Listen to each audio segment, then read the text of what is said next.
And I'd like to invite His Excellency Prime Minister Kurti for his speech, if he may. I want to one more time. Thank you very much.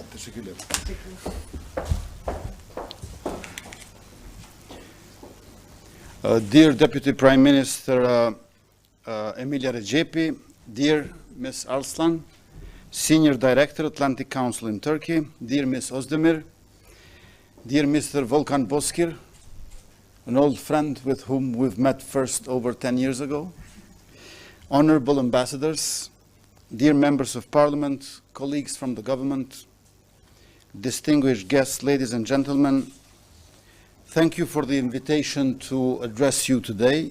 The Atlantic Council is a friendly organization of the Republic of Kosovo and a well-known platform to speak openly with each other about the political and economic challenges we face as an Atlantic community in a changing world. Congratulations also on the report, although I don't fully share some of the assumptions made. Not to dwell on history, but I think those who know this region know well that Kosovo's freedom and independence are not a gift. It was won after centuries of occupation and different empires and regimes. It was won with the sacrifice and the blood of our people through generations. Most recently, besides our people's liberation struggle, led by the United States, it was won also with the intervention of the most powerful alliance in human history, NATO. Just as it is imperative to recall the event, it is also imperative to understand the reason behind such an intervention, which was to stop the genocidal campaign of a dictator. Although the most recent, this wasn't the first time that the United States led a coalition against dictatorship in Europe.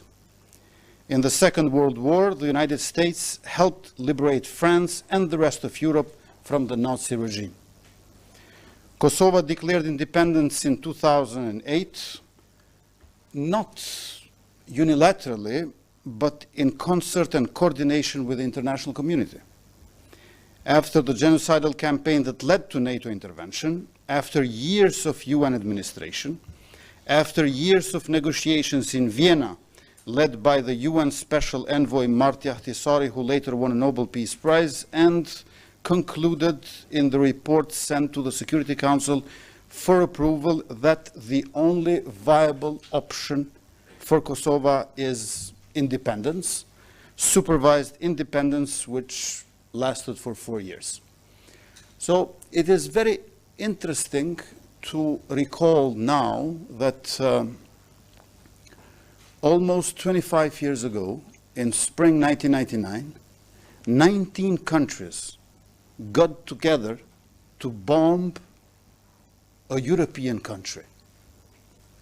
It must have been very bad. As we know today, 19 countries sometimes cannot issue a press release together. But back then, they bombed Milošević's Yugoslavia.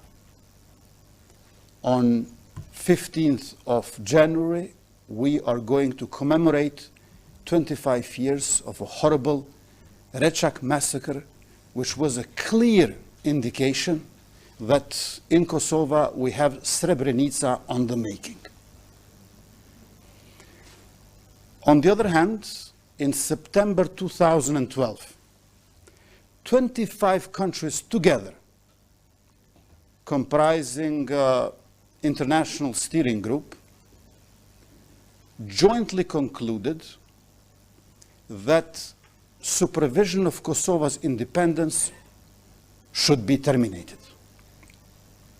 We have 19 countries together, all Western democratic, saying that Milošević's Yugoslavia should be bombed, and we have 25 countries together in September 2012 saying that Kosovo is fine, it should be fully independent, and supervision shall be terminated.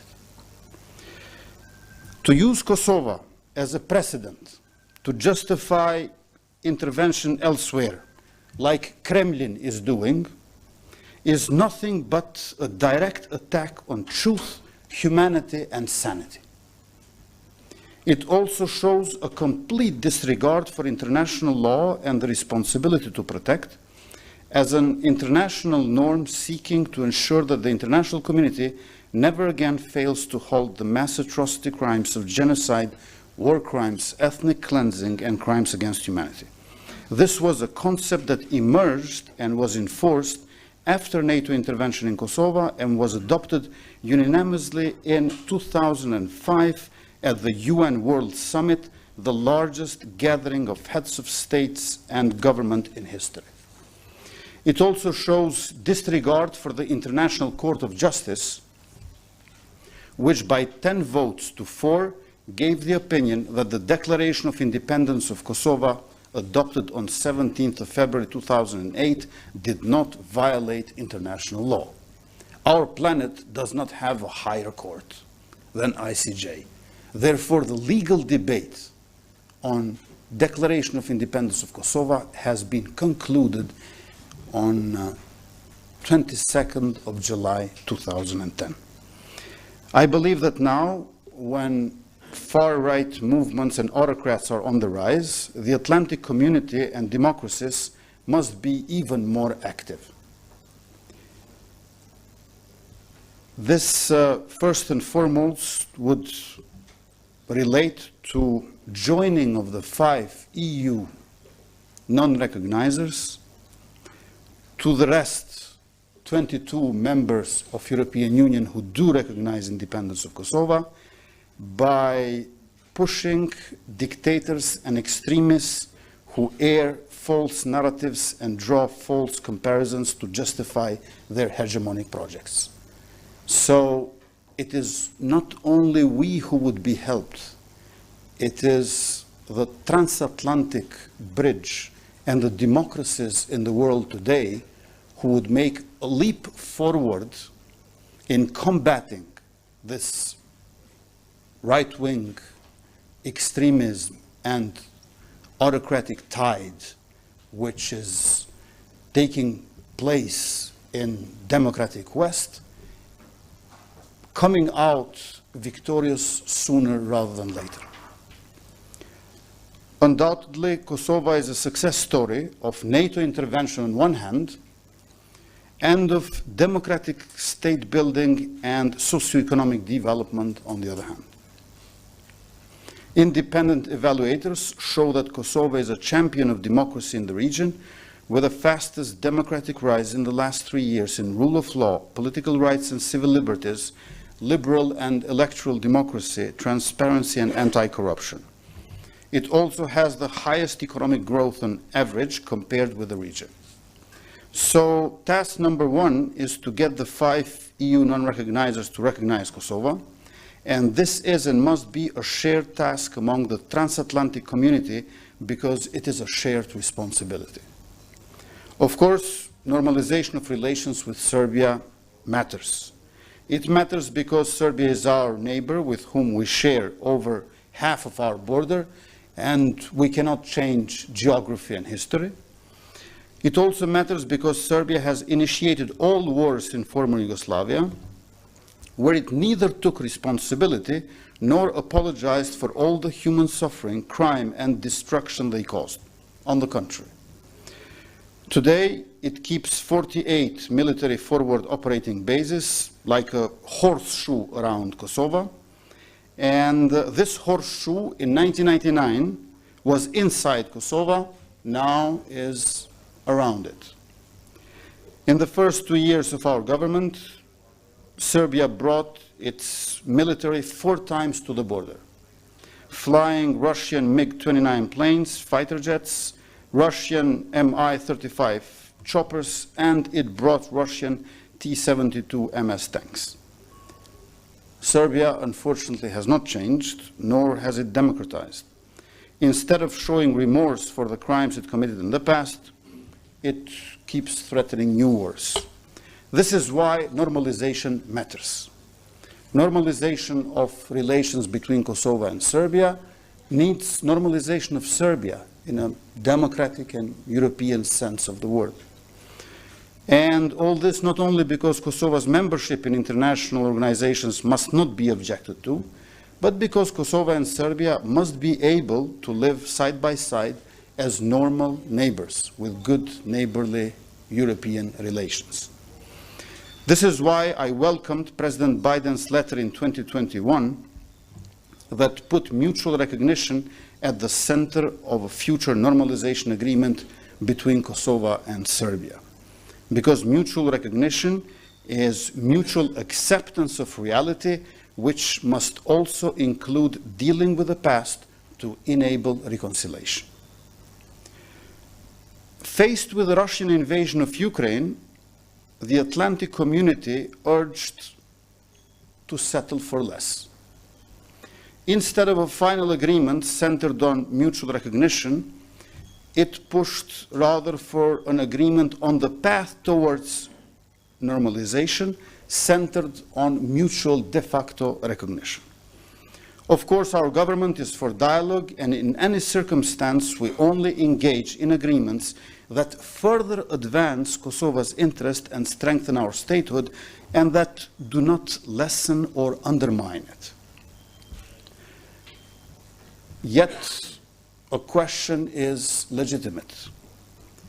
Why ever settle for less? Why appease Vučić?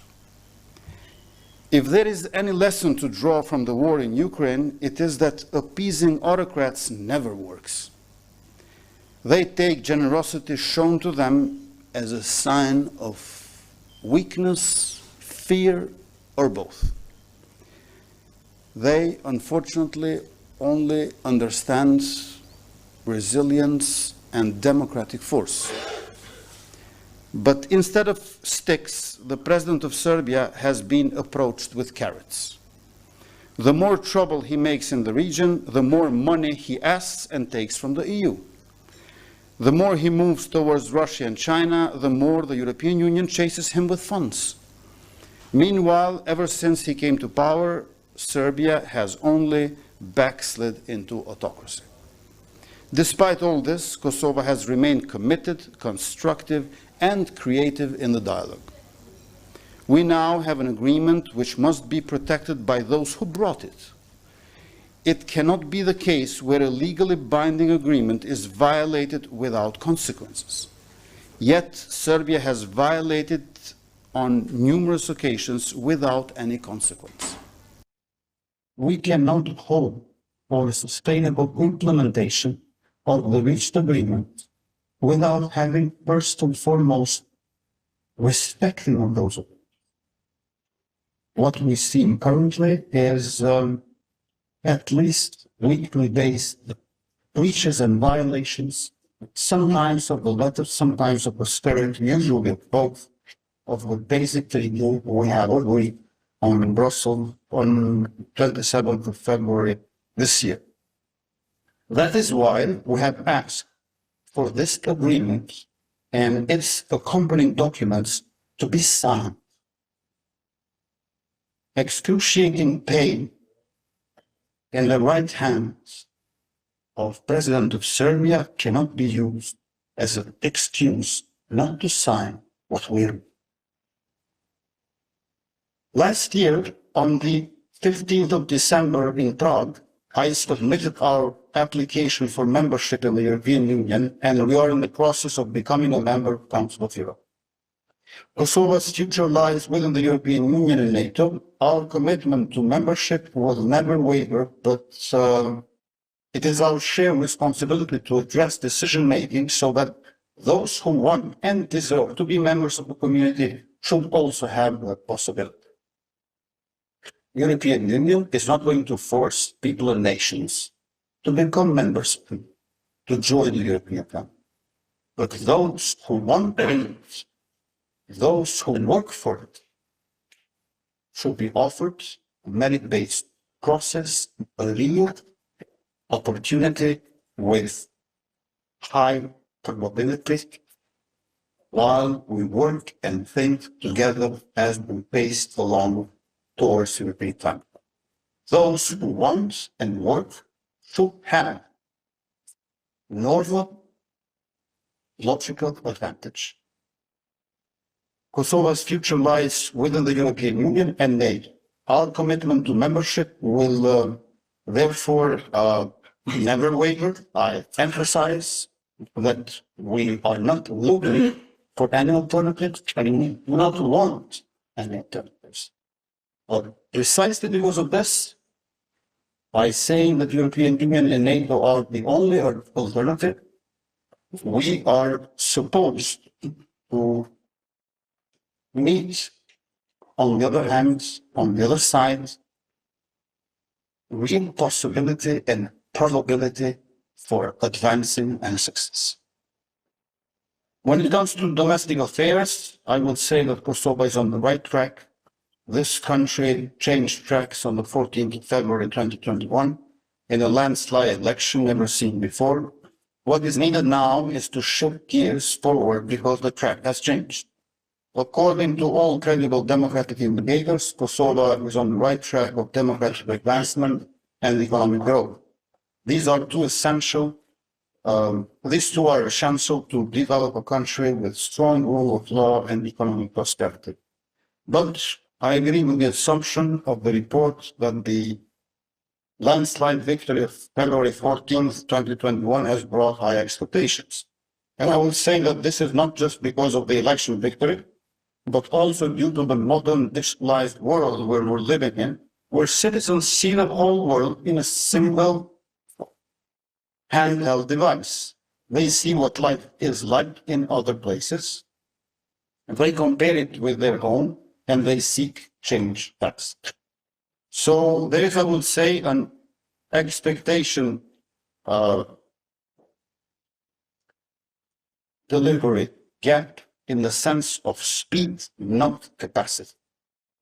Our government has delivered more in less than 3 years than previous governments did in a decade. Take the economy, for example. In 2 years, we've added 2.1 billion euros to the economy. The previous governments needed 3 years to add 1 million, and now each year we're adding more than 1 billion. We continuously fought the informal economy and had a double-digit growth of revenues, which resulted in 860 million euros to be added to our state budget. Budget in 2024 will be by 35% higher than the budget in 2021. Over 1/3 increase in 3 years only of annual state budget. For the first time next year, we expect to have a 2-digit billion GDP, which is an increase of 40% in comparison with 2019 and 50% with the year 2020, which was the first pandemic year when we had virus without vaccines. Or daily export. In the first 2 years of our government, we doubled exports. In 2020, they stood at 475 million euros, whereas in 2022, they stood at 920 million. As a result, the ratio of exports to imports fell from 1:9 to less than 1:6. As a social democratic government, we have distributed close to 1 billion euros in 3 years without adding new debts. Introduced for the first time allowances for new mothers and children, where more than 387,000 children under the age of 16 and more than 50,000 mothers have benefited. We've created new jobs with policies such as Government for Families and Super Job, where 10,000 jobs were added. We've doubled the budget for defense and increased investments in armament by 191%. We've conducted 1,100 police operations, closed 34 illegal roads, 26 of them in the north, destroyed 16 drug labs, 9 of them in the north, as well as 6 crypto mining labs also in the north, and confiscated 2.2 tons of narcotics.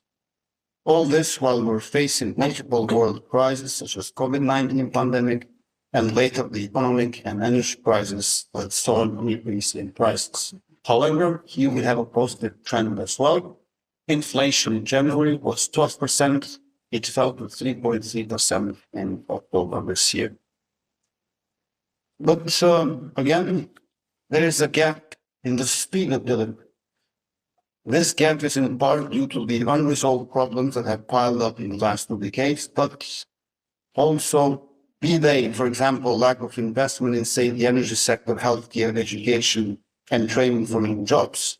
But also at the same time, there are structural problems that take time to address because the change does not have the form of a new event, but of new structures in place for new processes. For example, the lack of investment in the energy sector, despite growing demand, has brought us to a situation where we cannot meet our energy requirements. There are 2 power stations built, one in the 60s, the other in the 80s, which require constant repair and cause too much pollution. We have acted. In our first 2 years, we responded with a strategy that will increase production capacities for renewables by an additional 1.2 gigawatts by 2031, and with nearly 1 billion in new investments in projects for making the energy transition a reality for Kosovo. Solar park, 100 megawatts. The auction is open until 31st of January. We are offering 15 years of power purchase agreement and 30 years of land lease agreement. And mid-next year, we will open the other auction for generation of electrical energy by windmills, 150 megawatts. In contrast to this one solar park, 100 megawatt, will be non-specific site. Whereas solar park, 365 hectares, out of which 120 have to be chosen, is in the village of Kramovic in Rahovec. We need a just transition, one where funds are not diverted to stop or delay our economic growth, and one that does not increase our dependence on energy sources we don't have. Our country is young, but our education system has not prepared our people for current and upcoming jobs. The education system and the position of the teacher was seen in the past decade as a place to advance and reward party activists in exchange for votes. The same was applied in the healthcare system. This, together with chronic avoidance of addressing problems that were piling up in the economy, education, and healthcare system, has seen hundreds of thousands of young people leave the country, a process that culminated in the winter of 2014 with massive migration and has continues to a less extent ever since. This is a problem that threatens to impede our social and economic progress. It is the result of failed policies of the past, which we have been dealing with since day one. Our response to education has been the introduction of the dual education system, what the Germans call Ausbildung, and we've learned this word from our diaspora in Germany and Switzerland, where we're investing in vocational training programs trying to bridge the skills gap between professional education and labor market.